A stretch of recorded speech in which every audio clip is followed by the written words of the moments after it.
Budget बनाने वालों को आर्टिकल 39 सब क्लॉज सी के बगैर बजट नहीं बनाना चाहिए।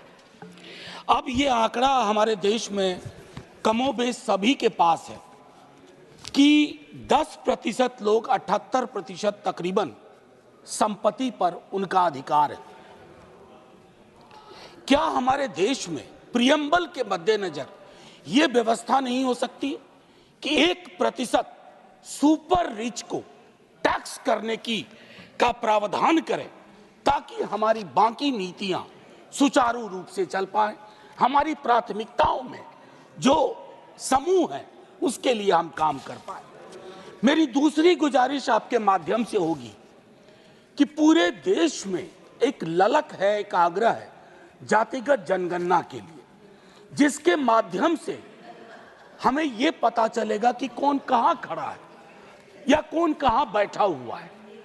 फिर हमारा बजट प्रभावी होगा, क्योंकि हाल के दिनों में हमने देखा है अपने पड़ोस के एक देश में लोग बाकी कारकों के अलावा जो लोग आर्थिक प्रगति में अपना चेहरा नहीं ढूंढ पाए वो सड़कों पर उतर आए और सत्ता बदल के रख दी। मैं समझता हूं हम लोगों को प्रिवेंटिव स्टेप्स लेना चाहिए। कृषि और कृषि कल्याण के संदर्भ में मैंने बजट में जो बातें कही उसके बरक्स में कहूं, छोटी जोत का किसान और भूमिहीन मजदूर वो हमारी प्राथमिकता में आए और उसके लिए सच्चे सरोकार से हमारी कोशिश हो। इंटर्नशिप की व्यवस्था की गई है। बेरोजगारी के इस आलम में इंटर्नशिप ऊंट के मुंह में जीरा भी नहीं कह सकता हूं मैंने पहले भी कहा था 5,000 रुपए की इंटर्नशिप प्रति मास मतलब होता है 166 रुपए 66 पैसे प्रतिदिन। ये न्यूनतम मजदूरी से कहां ऊपर है कहां नीचे है, इसका आकलन होना चाहिए। मनरेगा को लेकर के दृष्टिकोण साफ होना चाहिए। मेरे कलीग दिग्विजय जी भी बोल चुके हैं 86,000 करोड़ आपका ये रिवाइज एस्टीमेट से भी कम है और इससे 3 तरह की चीजें होंगी। मांग पर असर होगा, अच्छे एसेट्स का निर्माण नहीं होगा, पेमेंट डिले होगा, इसको रिविजिट करने की आवश्यकता है। लेबर अनएम्प्लॉयमेंट में आप एलोकेशन देख लीजिए। मैं जानता हूं संगठित क्षेत्र में एम्प्लॉयमेंट का सिचुएशन सैचुरेशन पे है सर, मशीनीकरण हुआ है, लेकिन असंगठित क्षेत्र में समायोजन की अभूतपूर्व क्षमता है। जो हम एमएसएमई कहते हैं ना सर, उसमें खास करके माइक्रो और स्मॉल पर हमारा फोकस ज्यादा होना चाहिए ताकि बेरोजगारी का जो ये विकराल जो एक मंजर है उसको हम एड्रेस कर पाए। सर आज से कुछ बरस पूर्व ले जाऊंगा। आज जब मैं आपके समक्ष आ रहा था सदन के लिए, हमारे घर पे कूली बंधुओं का एक समूह आया। उन्होंने अपनी एक मांग रखी सर। एक कुली नाम की फिल्म देखी होगी आपने भी, क्योंकि हमारी आपकी उम्र में कोई खास फर्क है नहीं, हम सब उस फिल्म को कई बार देखे। वो जो कुली की संकल्पना थी आज उनकी हालत क्या है सर। सुविधा के लिए बैटरी रिक्शा आ गई है, मानता हूं, एस्केलेटर लग गए हैं, सुविधा बढ़ी, मानता हूं, लेकिन सर उन कुलियों का तकरीबन 20,000 कुली है।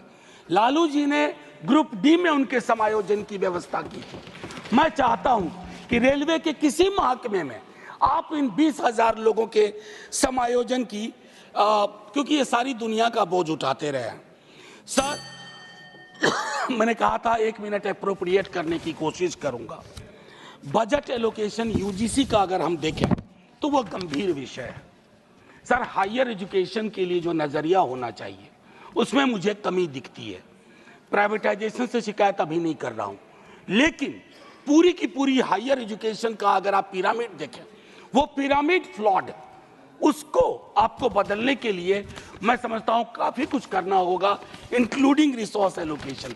चूंकि ये कश्मीर पर भी है एप्रोप्रिएशन का मामला, तो मैं आपसे एक बात बस कह के खत्म करूंगा।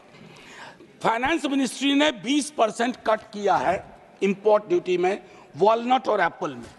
लोअर प्राइस के कारण कश्मीर के कृषकों की समस्या अब समझिए। उसके अलावा जो स्लैशिंग ऑफ इंपोर्ट ड्यूटी है 70 से 50%, वो वॉशिंगटन एप्पल पे, यानी कि वॉशिंगटन का सेब, उससे कश्मीरी सेब उत्पादकों पे कितना फर्क पड़ा है, ये फिनेंस मिनिस्ट्री को समझना चाहिए। और एक और आखिरी टिप्पणी करूंगा, ये जो कश्मीरी सेफ्रॉन है, आपने इंपोर्ट फ्री सेफ्रॉन ईरान से मांगा कर लिया, नतीजे में क्या हुआ है, कश्मीर का जो सेफ्रॉन का पूरा यूनिट है वो छत विच्छत महसूस कर रहा है। तो माननीय उपसभापति महोदय, मैं सिर्फ इतना कह के अपनी बात खत्म करूंगा कि ये सब रिचुअल न बन जाए कि अप्रोप्रिएशन पे बात होनी है, कल फिनेंस पे बात होगी, बजट पे बात हुई है। अगर सरोकार प्रदर्शित किए जाते हैं, और ये इसलिए नहीं है, कोई भी परमानेंट नहीं है सर, न वो परमानेंट वहां है न ये लोग परमानेंट यहाँ है, ये बदलाव होता है, लेकिन सामूहिक सरोकार, बुरा मत मानिए ना मनोज जी, मेरी दिक्कत क्या है माननीय उपसभापति महोदय, इजहार मोहब्बत से पहले बदनाम नजर हो जाती है, मैं दिल में इरादा करता हूं दुनिया को खबर हो जाती है। शुक्रिया सर, जय हिंद।